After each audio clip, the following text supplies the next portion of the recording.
بسم الله الرحمن الرحيم الحمد لله رب العالمين الرحمن الرحيم مالك يوم الدين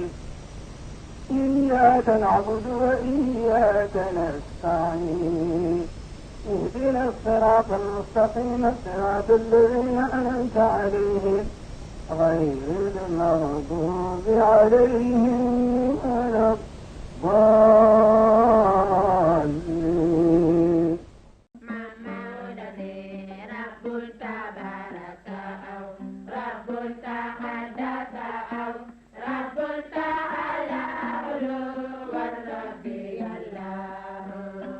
Al-Khalifa, la noblesse par excellence. Trésor de l'illustre guide, savant et homme de Dieu Seydi El Hadji Malick Sy radiyallahu ta'ala anhu, et de la pieuse et vertueuse femme saint-louisienne Sokhna Rokhaya Ndiaye. Le pédigré de Serigne Babacar Sy tend vers Seydina Mohamed, paix et salut sur lui, par le biais de Fatima Al-Ansari, passant par Mohamed El Kabir pour aller jusqu'à Seydina Cheikh, qui l'on connaît comme petit-fils de l'âme de la perfection. C'est la ville de Saint-Louis du Sénégal qui a vu naître cette lumière jaillissante en 1885. Il a eu le prestigieux cadeau de coïncider avec la rédaction du poème de son père et guide Seydi El Hadji Malick, qu'est le Taysir. C'est un jumelage naturel, pur et parfait, d'où sa noblesse généalogique. Dans ses écrits, Mame Babacar a su donner son lieu de naissance, qui est la rue André Lebon, villa numéro 42. waaye soxna Roqaya nag bi mu gisee ak Seydi El Hadji Malick radiyallahu anhu jël juddu teg nële jël askan teg nële fekk na boobu am na leneen lu muy dabu ci Seydi El Hadji Malick mooy dafa jëfandikoo ñamu donn la ñu jëfandikoo woon ndax borom bi subhanahu wa taala moo wax Seydina Muhammad sallallahu alayhi wa sallam yaa ayyuha nabi qul li azwajik in kuntunna turidna alxayata addunya wa zinataha fa taalayna umatticukunna wa usarrixkunna saraxan jamila waaye wa in kuntunna turidna allaha wa rasulahu waddaara alaxira fa inna allaha aadda lilmuxsinaati minkunna ajran azima kon nag soxna Roqaya li mu doon dabu ci Seydi El Hadji Malick mooy ajran azima boobu moom la doon dabu ci Seydi El Hadji Malick ndax gis na ko daal ni góoru tukkulóor gi ku ma ko mayoon dinaa sëy ak moom fekk na nag boobu am na leer gu mu doon dabu ci Seydi El Hadji Malick waaye yàlla nag mi taxoon mu jaayanteeg Seydi El Hadji Malick leer ga mu doon dabu ci Seydi El Hadji Malick yàlla jox na ko ko ndax jox na ko ki nga xam ni nuuru abihi fiihi wa nuuru abihi wa murshidihi ka xaali cheikhi wal gédewi gaalin a'immati diinina wa mujaddidihi wa u'tiya min abil abbaasi nuuran wa nuurul Mustafa qad yastafihi mu di Serigne Babacar Sy radiyallahu ta'ala anhu. Une jeunesse non mondaine. Grandissant dans sa ville de naissance, l'enfance de Serigne Babacar Sy diffère des standards. C'est une enfance dont on ne peut parler que d'une maturité précoce. Il n'était préoccupé que par sa formation assurée en partie par Mame Mor Khoudia Sy et El Hadji Malick Sarr, mais la plus grande partie est assurée par son père, Seydi El Hadji Malick Sy. Alors que Seydi El Hadji Malick était Khalifa Cheikh, Serigne Babacar Sy était déjà dans l'incarnation de l'héritier, car étant loin de toute légèreté ou pratique mondaine à laquelle s'adonnait tout jeune de son âge.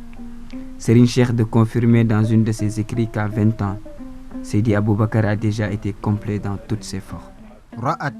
في أبي بكر صبيا ممنعا فلما حوى العشرين رأت طفله شبلا. Et son père Maodo, dans ses témoignages envers lui, disait ceci: Jamais je n'ai vu mon fils se préoccuper de rien d'autre que de son instruction et de ses devoirs religieux. Serigne Cheikh nee na da ngay wàcc Ndar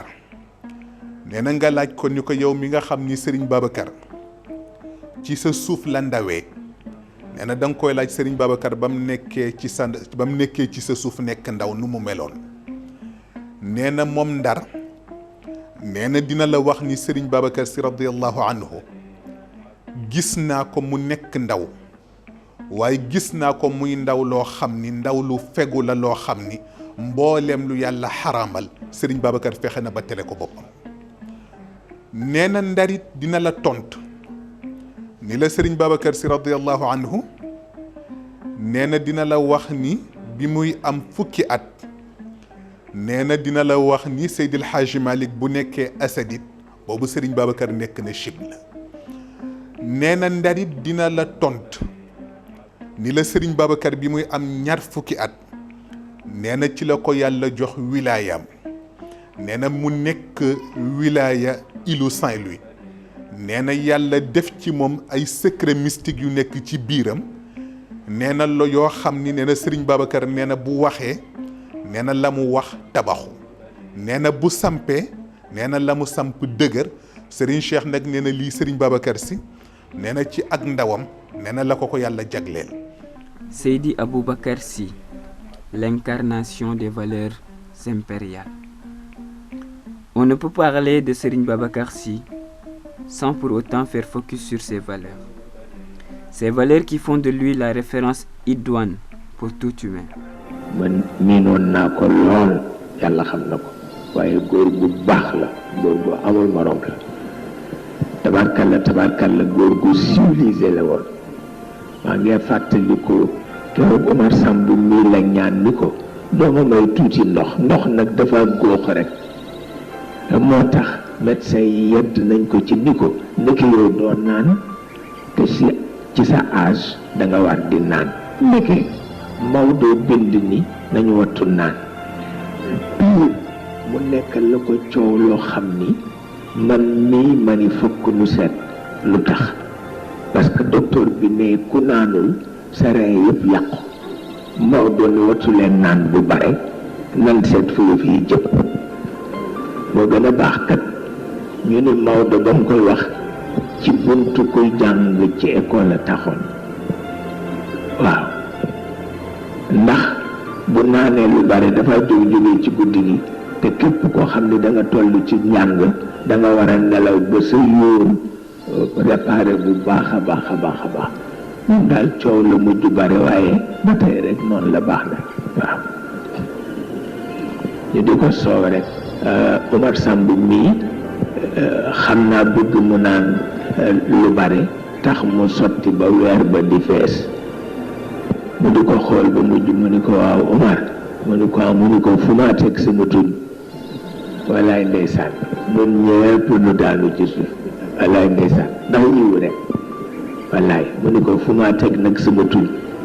mu ni ko moom genn wàllu weer rek ëpp na ko wallaay ndeysaan bu ngeen gisee porteleem yi da ngeen di defe ni dafa am yaram lekkkat la waaye fekk na toogaay bu yàgg rek ko jàpp dootul génn mënatul doxantu bu bëggee def ñaari tànk junni nit topp ko wallaay bu ko defee mu wàññeeku bu jekk weer moo ko daan séentu boppam mujj bu dee séentu weer àdduna yëpp a takk ñëw rang ci gannaawam di séentu weer moom daal la ko yàlla defaloon kenn xamul lan la wallaay mu miin ko ci loolu lool ba mu ëpp yàlla xam na ko yiw lool wallaay ndeysaan nee na waaye sëñ Babacar si radiyallahu anhu nee na équilibre nee na dafa am ci diggante ay xar baaxam ak ay valeuram nee na boo xoolee côté bi nee na mu wan la nee na ay xar baax nee na ba nga gëlëm nee na waaye nga xool côté bi nee na Serigne Babacar Sy radiyallahu anhu nee na wan la ci ay valeur nee na lu la tax a sopp yàlla mooy la mu doon wax ci qiyamun tasaadu minhu xatta xuwilat mataran yasuuba alxayra min shububihi waaye valeur yooyu yëpp nag bi nga xam ni moo ci ëpp doole mooy pureté Serigne Babacar te mooy selleteem radiyallahu anhu mu ne ndab su feesee wala fii ne danaa muut kon nit bu feesee dootul wax danaan muut te Serigne Bay dafa feesal ba leer ya baawaan bu feesul woon si kon ba tey ñu rootaan ku am sabteen nag tëjal du ñoo di rootaan ndax ku am géej gu ne xàbbul wexul du rootaan waaw mooy garab gi meññ moom sëñ Babacar mooy garab gi meññ meññeen mu dul jeex sedd kër neex doom ñépp nee nañu faax kon selang lul bàjjaan góor gi tiñ nga soo daan soo waxoon say mbir kon te ñépp man suux moo waral ku la sóorooti dal di man suux la ko seen maam Cheikh waxoon rek maa lil xalifati mithlun fi tasarrufihi wa fi tasarrufihi sirrul wilayaati waaye li nga wax ci valeur la Serigne Habib bu Seydil Hadji Malick waxoon radiallahu anhu ni Serigne Babacar radiallahu anhu mu ni li tax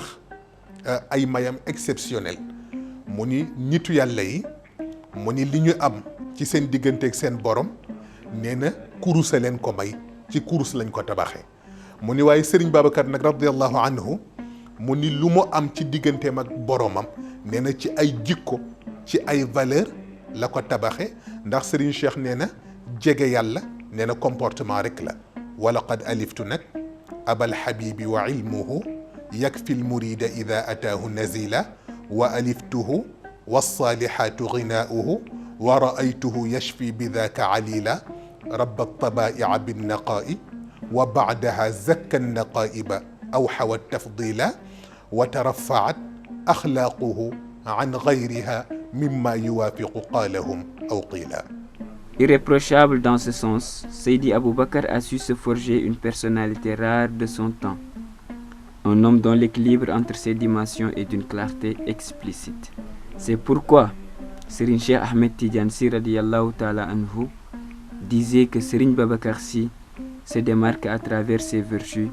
qui grimpent au sein de lui jusqu'à se transformer en pluie qui verse le bien pour pallier à ses imperfections. C'est ainsi que la vie s'est équilibrée autour de lui, car il a réussi à faire face à ces phénomènes et à ses bienfaits. Le témoignage de Mor Sassoum Diakhaté, fils de Khadima Diakhaté Kala, en est une parfaite illustration lorsqu'il dit à Mame Khalifa que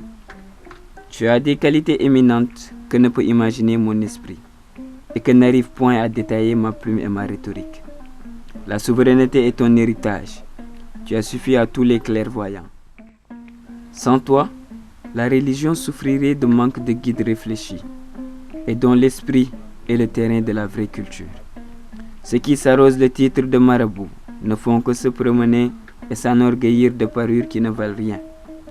Si tu t'abstenais à répandre tes instructions, le monde serait incrédule. Donne tes ordres, ils seront exécutés sans délai. كلماته خطواته لحظاته أضحت مقدرة ولا تزييلا. Ailleurs, il témoigne du respect qu'il donne à l'heure, à travers son vers. ودهرا يراعي الوقت والوقت لين لمن من رجال الله راعوه أولان. En témoigne l'autre Mour qui était venu à une cérémonie où Serigne Babacar était présent. Il observait ce dernier mais remarquant qu'il ne bouge même pas d'un seul geste, ni du regard, ni de son corps. Ce qui l'a ébahi au point qu'il ait demandé à Seyd Cheikh le pourquoi de son calme, son silence, sa politesse et sa quiétude. Et il eut comme réponse que cet homme se comporte ainsi parce que le regard que le Tout-Puissant pose sur lui ne doit pas le voir désordonné ou mal poli.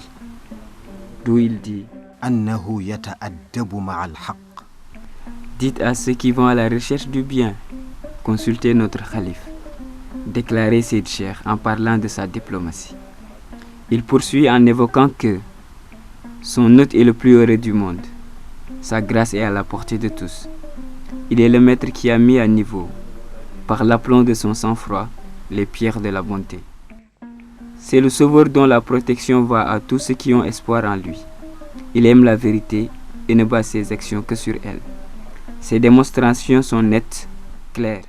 Ses dons d'investigation lui permettent de pénétrer facilement les cœurs des gens. maa ngi dégg nangoo ci làmmiñu sëñ Pape Malick Sy radiyallahu taala anhu mu ne am na bés mag ñi jaar nañ ko fu ne ba am bés nag ñu ne bii yoon daal sunu doom la ñoo ko jur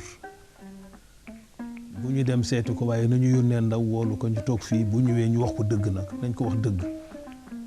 yeggoon nag ak mag ñi ba foofa nee na ba ñu defee seen réunion ba toog ñu am ku ñu yónni ko demal ni Babacar dañ koo soxla sa bàyyi la soxla nee na ba ndaw la ñëwee wax ko ko mën a kon baax na maa ngi ñëw nee na ndaw la ñëw ñu leen waaye wax nañ ko ko waaye nee na mi ngi ñëw nee na mag ña fa ñu toog ne comme mi ngi ñëw baax na léegi nag dafa rëy yàlla na ma yàlla baal na tëli boobu léegi dafa rëy bu ñëwee bu kenn jóg nuyu ko nañ ko bàyyi mu nuyu ñëpp te bu ñëwee bu kenn jóg sa place di ko jox muy toog na toog ci suuf ñu wax ak moom ne tuuti mu ëgsi ak yar bag dal mag ñaa ngi ci saal bi nee na mu taxaw ci buntu saal ba dal ni assalaamu aleykum ne daal di yegg suuf mag ñu xoolante ni ko agsil mu ni fii baax na bu ngeen waxee lu ngeen wax rek ma dégg ko comme dañoo tëraloon pexe ak plan faf mu ñëw moom yem fële nee na daal di sëgg nee na mag ñu xoolante ba yàgg nee na am ko ca gën a xaw a dëgërtu ci nag waa Babacar ñoo la soxla woon wala woon la ndax it say bàyyi lanu te bi sa bàyyi demeek léegi Maodo defoo waxoo ñu bëggoon na nga wax def ni Maodo daan defee di wax ñu ne ko sa bàyyi da daan dem ci jàkk yi di jiite ak ci jumaa yi mu ne jàkk ju ne am naa fa yilimaan di jàkk ju ne am naa fa yilimaan ndax ay ilimaan la fi Maodo bàyyi li ma leen bëgg a xamal daal mooy Maodo ñaari place la fi bàyyi place u taalib bi ak place u sëriñ place u sëriñ bi man ci la ma dëj ci laa dëju place bi ci des mooy bu taalib bi ci la leen dëj ma bëgg nag ngeen dëju ci te ginnaaw tey bu ma kenn woowute aw ma jot wasalaamaaleykum jóg dem yoonam seetal boobu xam sa bopp. Cheikhul Khalifa, une sagesse incontournable et transgénérationnelle. sëñ Babacar Si ne buñ ma dendalalee wilaya ak xel ne ma jël xel bàyyi fa wilaya waaw ne ndax wilaya bu borom amul xel adduna bu tukki la waaw nee na adduna bu tukki la. Ceci est la preuve que l'éminent penseur Mame Cheikh Ahmed Tijani donne pour sous-tendre que cet érudit avait suffisamment de ressources pour enseigner à tous les hommes de son temps. Morsassoum Diakhaté l'a confirmé aussi dans ses témoignages racontés par Mame Cheikh. Il soutient que Feu El Hadji Malik de notre époque se confond à Feu Malik d'antan. Ainsi, le calife Babacar nous rappelle le premier calife du prophète. J'ai ouï dire que ton savoir, puis où peuvent se désaltérer tous ceux qui ont soif d'instruction, est intarissable. Vérité qui ne surprend point, tes ascendants ne sont-ils pas des savants pénétrés? Nulle comparaison possible, car son fils prodige, Al-Maktoum, dit que quand, par son savoir et sa psychologie, il se mesurait aux plus illustres personnages de son temps, les autres apprenaient l'alphabet. Mame Cheikh surenchérit en parlant de la psychologie religieuse de Cheikhul Khalifa, que tant qu'on noircit le papier, tu sauras qui est le fils d'El Hadji Malick Sy. Il est le connaisseur de toutes les branches des sciences. Tous les hommes sont d'accord sur son savoir. Il a accablé les fumistes d'outrage parce qu'il ne parle que du Coran. Toute âme qui ne veut pas le sentir est dégagée. Il nous faut obéir à ses ordres. En plus de ses connaissances religieuses, le père de Seydi Cheikh est d'une capacité d'analyse au-delà du standard. C'est pour cela que ce fils prodige fait un témoignage en montrant qu'il supplante beaucoup de ces savants souvent cités dans l'islam. Les maîtres des écoles, il dit: Imam Malik n'est pas plus savant que le fils de Sokhna Rokhaya sur ce qui est de la religion et de la sunna. Imam Shafi'i aussi n'a pas plus de niveau de compréhension que ce missionnaire qui, de par son sens de perception, supplante tous les niveaux. De plus, un mot puisé d'une intervention de Maodo me vaut mieux que lire tous les livres du monde, disait-il. Il n'en est pas moins pour cette assertion. Parce qu'à travers sa façon d'éduquer, Il a sauvé les savants de son époque de l'anxiété, au point que la misère ne désire plus croiser un fidèle à Serigne Babacar Sy. De même, il instaurait dans ses leçons l'optimisme dans les actions, sachant que réussite n'est pas réservée à une partie du peuple, mais à ceux qui font l'effort que cela demande. Il était multidimensionnel. Ces citations montrent la largesse de son savoir, son sens de perception, ainsi que sa vision de ce monde. lii mbata gëléem jaaree ci bën bënu pusa wolof ni fokk yàlla nag wàññi gëléem bi mbaa mu yokk bën bën bi waaw sëñ Babacar ni kon mu génn xaddul xikma ne kon dootul nekk xikma mook nu nay yem képp ne ku ne mën na daaj mën na defar bën bën bu gëléem jaar li ñuy séentu ci yàlla mooy mu bàyyi gëléem gi mu toll ni mu toll bàyyi bën bën puso bi mu toll ni mu toll te mu jaarale ko ci waaw nee na loolu mooy xikma sëñ Babacar a ko daan wax moom ku fonkoon xikma la yàlla xam na ko te it ci moom lañ ko jànge ku fonkoon xikma la ku ragaloon itam ku ragaloon dajeem ak boromam la waaw maa ko xam ci moom loo ko wax rek mu ni waa ba ñu dajee ca kanam loo ko wax rek mu ni ba ñu dajee ca kanam waaw moom ku xamoon ni dana dem taxawi ca kanamu boromam suba su nekk mi ngi koy répété ba tax na loolu rek mooy di am solo loolu nag bu nekkee ci koo xam ne nee na yonent bi la am te yàlla la gëm lu muy ragalati ak lu muy déng-déngeeti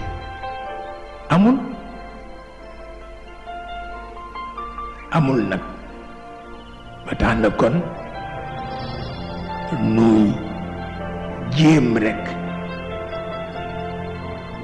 di fexe sunu diggante ak mag ñi bañ a dog loolu moo am solo pour ñun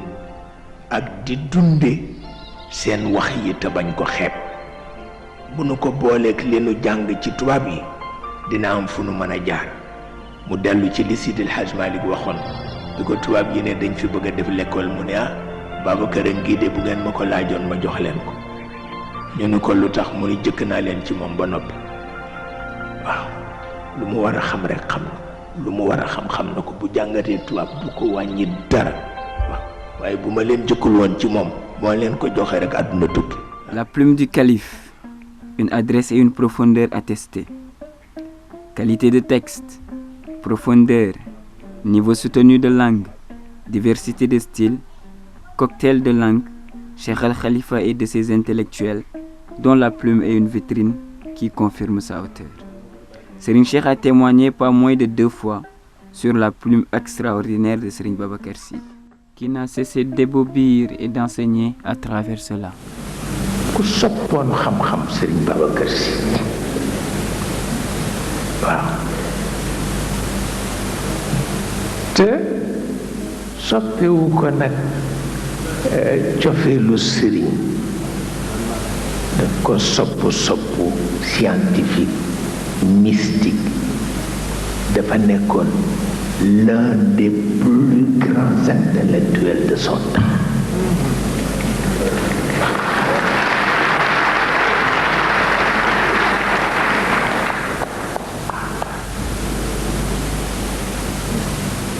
Façon bi mu daan sonne ci xam-xam ak âge bëgg ko boole di recevoir nit ñi ko defee ci guddi gi dafa xul sama naafila wàññeeku na ndax lecture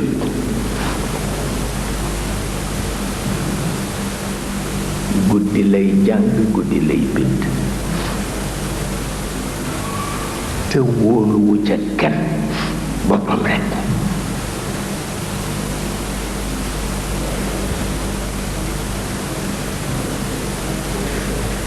maa ngi def ci moom benn xasida ci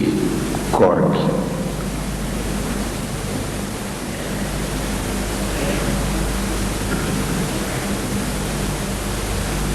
am lu ma ko ñaan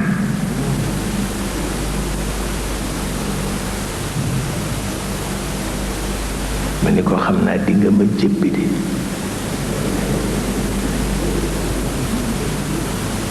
ndax may nga ma te ñaanuma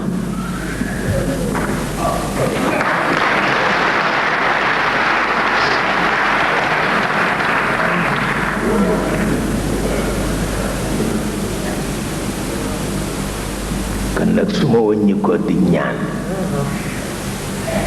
gis li foofu nitu jeex a tax fa mu nekk la fa nekk du jeex kon nag nanu ñaan rekk mu dolli waaw di dolli rekk la waaw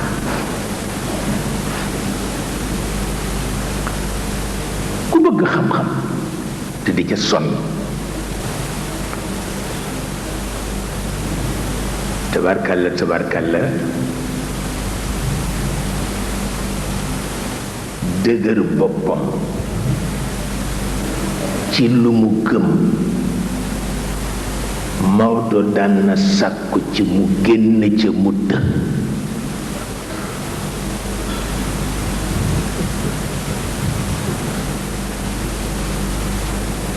Haji Saydu Noor nee na Maodo daf ma di demal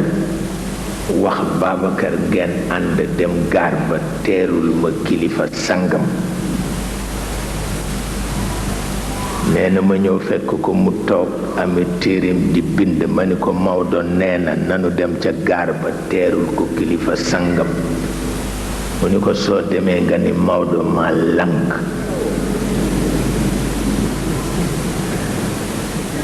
mu ni ko billaahi boo ca delloo ma wax ko mu ni ko soo demee nga ni Maodo ma lank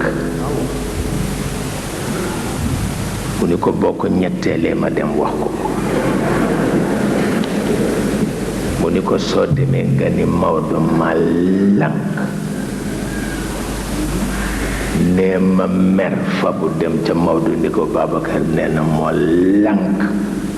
nee mu ree ni ma foogoon naa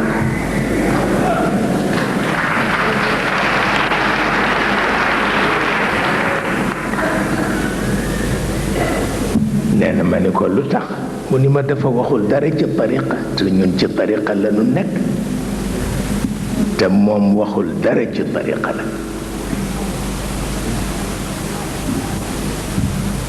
ku dëgëroon bopp la ci wàllu googu waaye daf ko donn Maodo ko gënoon dëgër bopp yàlla xam na ko sànjaafu bindam firi ko daa yombul foog mag firil la ko di mag moo xam ne nag mag mu ko xam la pourtant ay arab lay way de waaye suñu Babacar ay arab moom dafa kawe tabarakallahu même ay wolofam sax waxuma la arabam mais wolofam sax day laaj firi waxuma la nag arab ya ma joxe la ci misaal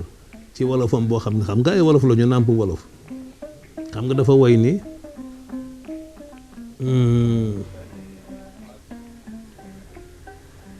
sallu ilahiya afwan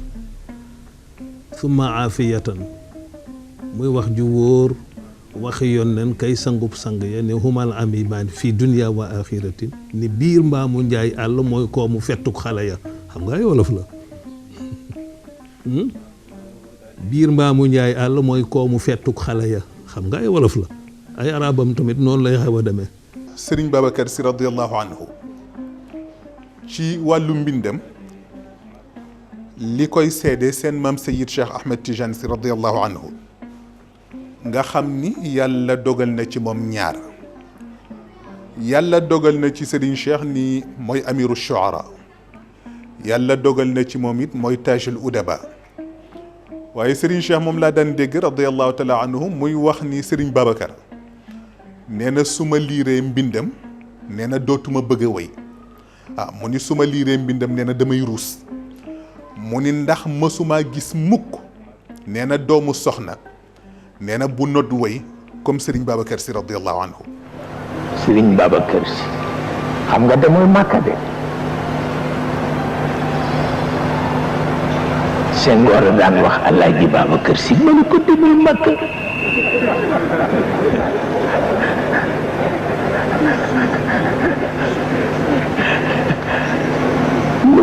Italie ma ni ko demul mag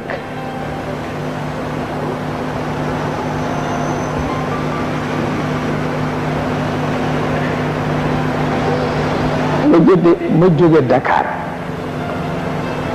ñëw di ko sees fekk muy àggale téeréem boobu mu def ci aj Makka téere bu mu def ci aj Makka te moom ajiwul Makka mu ni ci nit ñi dey tax nañu ma sàggane sama àlluwa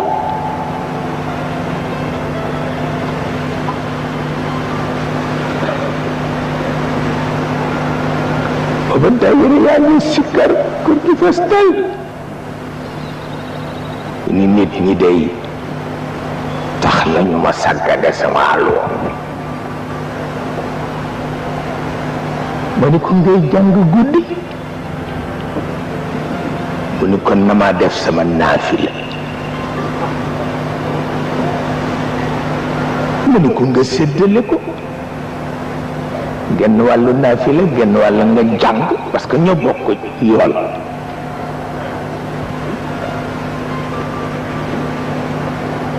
ñoo bokk yool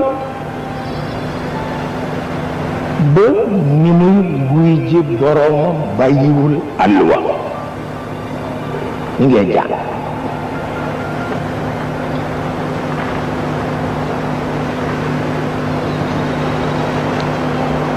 dama ko daan wax ni ko danga waroon daje ak université Bagdad mu ni ma bu Maamun ma ni ko déedéet ma ni ko Maamun université modèle réduit la ci université Bagdad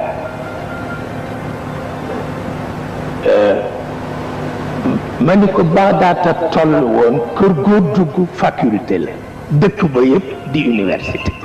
ci mën a wëyam nga am leneen loo ci jàng mooy xasida bi mu defoon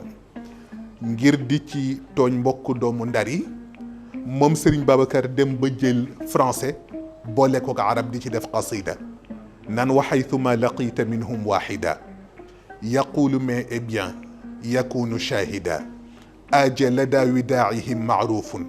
noono wawey min baynihim ma'lufu il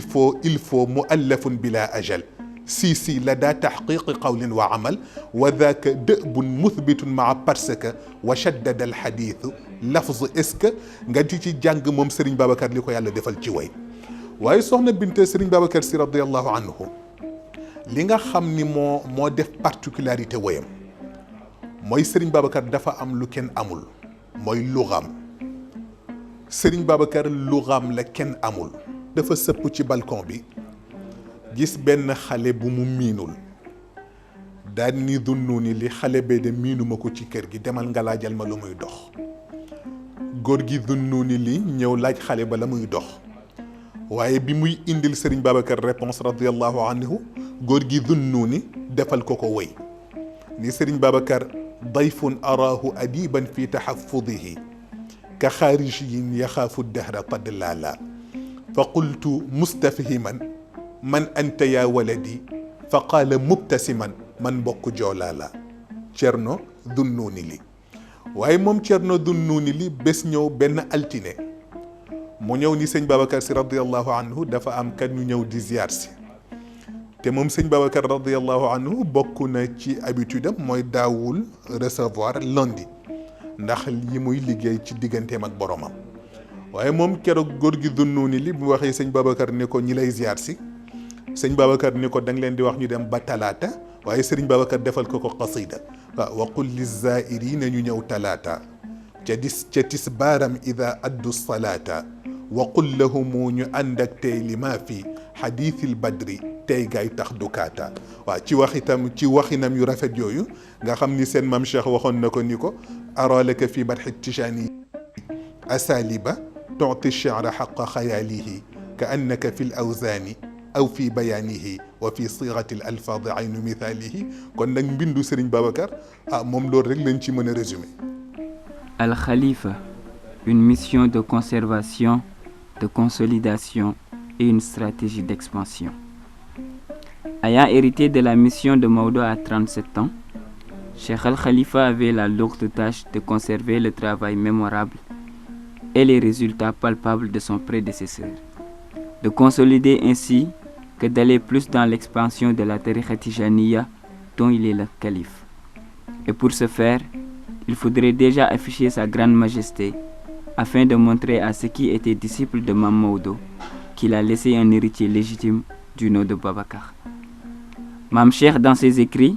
racontait qu'à l'annonce de la consécration du calife, certains adversaires prétendaient qu'il serait incapable de gouverner les musulmans.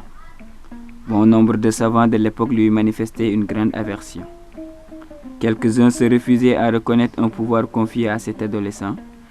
éduqué devant eux. Ces gens-là sont les héritiers de ce qui, en plein Mecque, appelait le prophète Mohammed le charlatan. Ils ignoraient que la destinée juge selon l'ordre de Dieu. Mais le grand calife, insouciant, redouté de patience, défendant avec énergie la seule cause de l'islam et de la Tijaniya, loin de la tradition du plus âgé, Serigne Babacar Sy était le choisi par les mystiques pour succéder à Cheikh Seydi El Hadji Malick Sy sur le trône de la Tijaniya. Il ne pouvait y avoir un autre successeur si ce n'est lui. Il fallait donc apposer sa souveraineté pour ensuite en venir aux innovations dans la stratégie trouvée afin de mieux atteindre la population urbaine. C'est ainsi qu'il a instauré et organisé les daïras avec un tact qui donne plus de proximité et plus de fluidité dans la démarche. nangoon naa ci làmmiñu sëñ Cheikh Ahmed Tidiane Sy Al Maktoum radiyallahu anhu mu wax ni sëñ Babacar moo ko wax ni doom bi sa maam di soog a dem li ma daj ñu jëlee surtout Cheikh Barzakhoul Barazikh ca Fès indi ko pour yéena ba bañ ko indee di wër nag naan nit ñi ah seen sëriñu sëriñ ñëw na nag seen sëriñu sëriñ ñëw na pour jaare sëñ Babacar foofu de xam na ne Cheikh rek la gëm ñiy wër nag seen sëriñu sëriñ ñëw na ndax xëj na booboo ca desoon nee na ba mu yégee sëñ Cheikh moo nettali lii ma dégg nee na mu woote ca zawiya Sidil Hadji Malick nee na ni kuy doomu Maodo di muqaddama mag ñëpp nañ ma fekk ca zawiya bi te nañu indiwaale gan gi nee na ba ñuy demee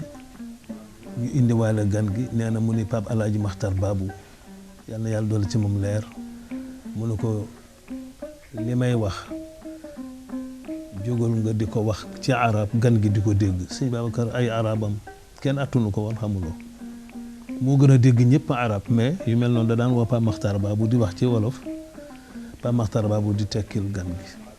moom nag li muy wax ñëpp di ko dégg mu ne gan gi boo gisee ma woote bi dama bëgg a wax loo xam ne bëgguma ko wax sa gannaaw muy nuru jëw ndax dama dégg ñi wër naan seen sëriñu sëriñ ñëw la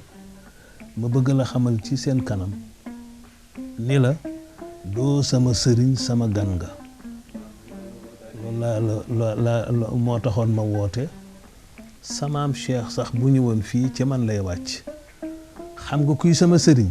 mooy kii tëdd ci rawdu bi joxoñ rawdu Sidil Hadji Malick ni sama sëriñ a ngi nii yow nag doo sama sëriñ sama gan nga loolu laa bëggoon mu leer ci boppam ñu ne gan nga it jéggalu ko loolu nit ña doon wax radiyallahu taala anhu sëñ Babacar jëfee na lu ne nangoo naa it ci làmmiñu sëñ Cheikh nee na radiyallahu anhu nee na def nañu lu mel noonu def nañ ko ci jamonoy Maodo moom it indi benn sëtu yonent bi shérif bu weex tal nee na indi ko nag pour bëgg ko teg ci kaw Maodo ba nee na Maodo xaw na ko yëg radiyallahu taala anhum nee na boobu ma nga fekk sëñ Babacar Ndar nee na Maodo dafa ñuy def tournée di wane ni sëriñu Hadji Malick ñëw na yu mel noonu nee na sëñ Hadji Malick bi sëñ Babacar war a jóge Ndar ñëw dafa ni bu li ma gan gi def daal bu ko kenn wax Babacar bu ko kenn wax waaye nee na sëñ Cheikh nee na ca gaar ba lañ ko waxe ba mu ñëwee Maodo na ko kañ nga ñëw jàmm sant ak moom laaj ko waa Ndar ak yëpp nee na mu daal di génn ni ko ma ñëw daal di dem toog ca salle ba ne wool leen ma gan gi seetal boobu personnalité nee na ñu woo gan gi mu ñëw ànd ak kii seetal bu ñëw mu toog mu ne ko yow dama la bëgg a laaj lan nga xeebee Maodo loo xeebee Maodo yëpp a ngi toog mag ñoo ko doon gunge gi yëpp mbaa du sa der bu weex bi mbaa du deram bu ñuul bi dama la bëgg a xamal ni deram bu ñuul boobu moo gën téeméeri junni yoon sa der bu weex bi ma bëgg la xamal ni li mu defal seen maam defalagu leen ko kaar ba tax ne fii benn ñàkk teggin waroo ko fee def ne ko xaar ma sax ma ñëw nee na jóg demaat ca Maodo moom sëñ Babacar nuyu ko sukk ci kanam ni ko gan gi wax naa ak moom waaye dama ko bëgg a génne kër gi nee na Maodo ne ko tiin ma ci ëpp naa de bu ko génne mu ne ko waaw kon dinaa def li nga wax du ma ko génne waaye tey du reer nee na gan ga keroog reerul seetal boobu xam sa bopp ak xam li nga doon ak xam li nga doon lu mu doon. Aboul Fadli, une pureté unique en son genre. J'ai une affection de Serigne Babacar Sy, mais la pureté est sa richesse et je l'ai vu en guérir des patients. Ceci est un témoignage de Seyd Cheikh sur son guide et maître, qui, sa wilaya, éclipse son savoir, comme disent certains analystes. Sa pureté n'est plus à débattre car avec audace et confiance, il a tenu une déclaration pas du tout commune en disant « Depuis ma naissance, j'ai adopté et suivi Allah et le prophète paix et salut sur lui. J'ai rempli tous mes devoirs religieux sans défaillance aucune vis-à-vis de mon Créateur. J'ai appris à mes disciples à suivre l'Éternel. J'ai marché sans trébucher sur le chemin tracé par mon père, Seydi El Hadji Malick Sy, et j'ai respecté toutes les recommandations divines. De plus, Seyd Cheikh nous confirme dans Hayatuka Fid Dunya, il n'existe pas d'homme pur si ce n'est sous ton ombre qu'il évolue, ni de disciple si ce n'est dans cette vérité que tu détiens qu'il s'éveille. te loolu daf ci am témoignage boo xam ni moom Serigne Babacar Sy radiyallahu anhu moo ko def ci boppam ndax balil insaanu ala nafsihi basira mooy baat ba mu waxoon ni añ la bëccëg laa sotti mu ni lu toll ni lii ñuul ci we mu ni mësuma fàttaliku fu ma ko mooyee sama borom seen maam Seyid Cheikh Ahmed Tidiane Sy radiyallahu anhu nee na bi Serigne Babacar waxee loolu Serigne Cheikh nee na man dama toog di ko xool nee na ni sëñ Babacar nattal naa ko temps nee na ma ni wax ji mu wax ci suba nee na ma ni maa ngi xaar bu ngoon jotee te dara dalu ko Serigne Cheikh nee na ma ni dinaa dem jaayante ak sëñ Babacar beneen jaayante mu ni ndax poids wu wax bi laa xam waaye Serigne Cheikh nee na bi ma toogee ba ci ngoon gi nee na ñëw fekk ko mu toog ak bonnet carré bi nee na ma xam ni nee na ma gis ni góor gi lépp ma ngi yokk dara wàññeekuwul ci moom nee na kon nag ci laa ni kii rek a fi nekk nee na sukk jaayante ak moom beneen jaayante. Mam Babacar, une interaction même dans sa tombe. Rappelé à Dieu le lundi 25 mars 1957 à Tivaouane et enseveli non loin de sa demeure, Serigne Babacar Sy reste interactif avec sa communauté. Une transcendance qui, chez les hommes de Dieu de sa trempe, se confirme une fois inhumé, car ayant une mission illimitée par l'espace, ni par le temps, ni par l'espace-temps. Ils poursuivent leur mission d'une autre manière. Parfois je t'appelle, si ma logique a besoin d'entendre une clarification de celui dont même les signes sont assez expressifs. C'est ainsi que l'éminent penseur nous démontre que son maître est interactif, même dans sa tombe, car il répond à partir de là aux questions qui lui sont posées. S'absente-t-il celui qui habite les cœurs étant l'ami fidèle? Était la question dont Seydina Cheikh Al Maktoum avait posé faisant allusion à ce chantre. La réponse est certainement non, car on ne ressent pas son absence étant dans sa tombe et, rajoute-t-il, s'il s'absente, la vie devient insipide. foofu ñu suul Serigne Babacar Sy suñu benn mbokku libanais bu ñu wax Hassan Taha moo ko moomoon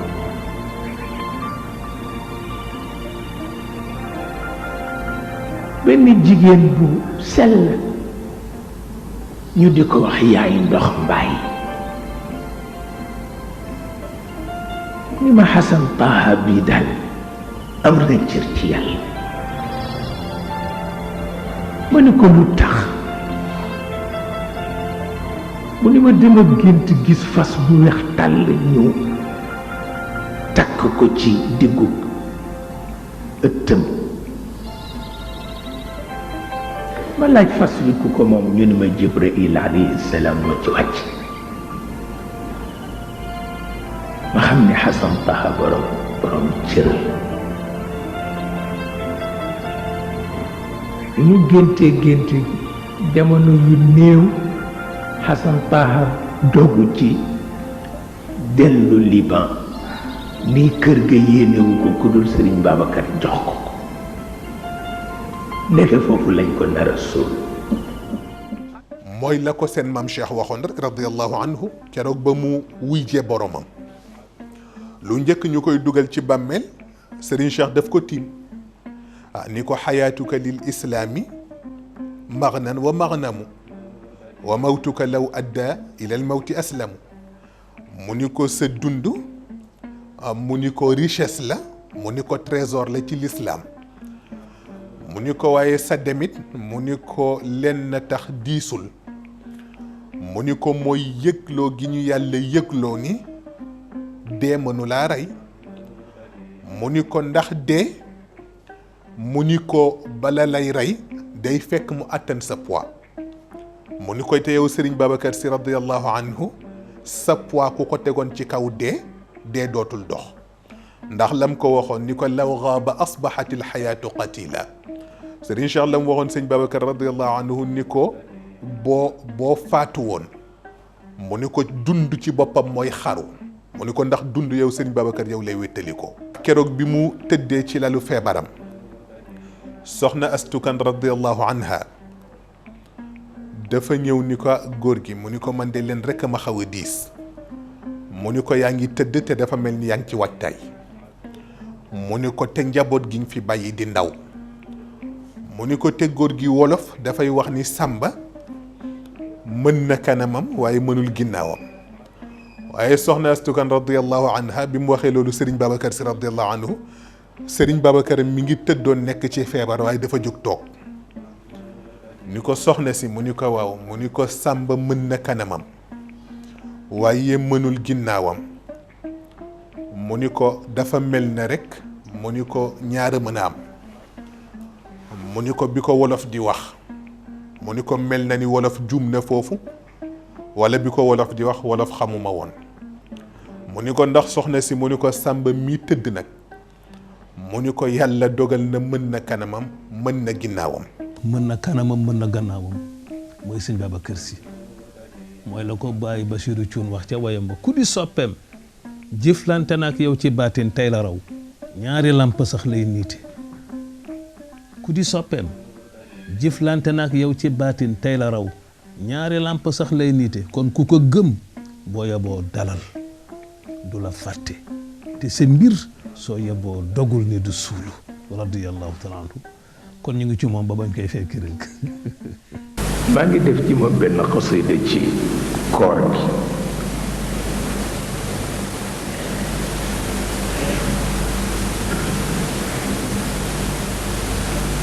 am lu ma ko ñaan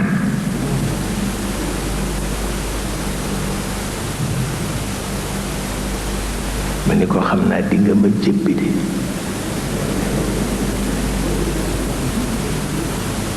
ndax may nga ma te ñaanu ma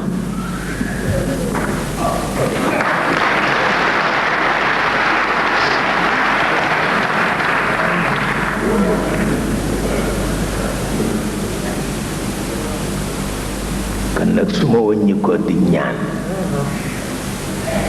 gis li foofu nitu jeex a tax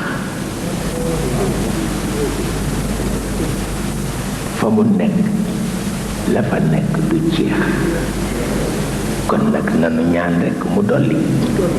waaw di dolli rekk waaw. Un flambeau bien tenu, une vie plus que réussie, un leadership très bien incarné, une conservation très bien assurée et une mission bien menée à bon port malgré les multiples adversités dont il faisait face. Sans se laisser tordre par les charrues ni les événements, il a affronté son temps sans dénigrer ses ignominies grâce à sa grandeur et sa résistance indétrônable. Ce n'est pas pour rien que même les nés des dernières pluies l'aiment plus que leurs parents. Il demeure dans le cœur des fidèles, étant l'ami fidèle. C'est pourquoi Serigne Cheikh répondait aux poètes qui s'écriaient que la supériorité est en nos ancêtres, en disant « Avant toi, ô calife, la supériorité était en nos ancêtres. Mais tu as changé ce traditionnel jugement, lorsque tu as vu que les magasins de notre Créateur ne se videront jamais et ta volonté plus forte que toutes les nôtres. Tu as franchi tous les obstacles, te dirigeant vers ce magasin où tu as trouvé tout ce qu'on peut montrer à nos ancêtres. C'est un sacro-saint dont la dignité, la fidélité, la loyauté, la droiture, l'intégrité, le courage, l'humilité, l'humanité, la majesté et l'altitude font qu'il supplante tous les hommes de son temps. Même dans sa tombe, ce sanctuaire dont la fragrance dépasse toute bonne odeur, Serigne Cheikh est allé renouveler son allégeance car n'ayant plus vu un guide de la trempe du grand-père des Moustarchidines. Honore-moi le calife par excellence et marque-moi son estime. Exalte l'immensité de son savoir, sa dextérité ainsi que sa pureté. S'exclamait Mame Maktoum à travers sa plume. Ceci est une effigie de tout ce dont Cheikh Al Khalifa excelle et qui fait de sa noblesse unique et sans tache. Heureusement que Mame Cheikh Ahmed Tidiane Sy Al Maktoum s'est donné corps et âme pour pérenniser sa mission, tenir le flambeau de la vérité, celui dont il a remis son héritage devant le grand public en lui remettant le manteau avec les mots attestant qu'il lui a remis tout ce que Seydi El Hadji Malick et ses prédécesseurs lui avaient donné. ku deful tarbiya da ngay tardé man maa la ko wax te loo xam ne sëñ Babacar ko moom dafa am ko ñëw naan nangam ma ne ko gis nga daayira bi ki ci gën a tuuti ku ko laal rek sëñ Babacar dal ci sa kaw waaw loolu mooy li ci nekk parce que du ko café maa ko xam nga mag mu toll ni man këriñ ñëw nii ci tarbiya laa nekk ni yàlla xam na ko ci tarbiya pire laa nekk.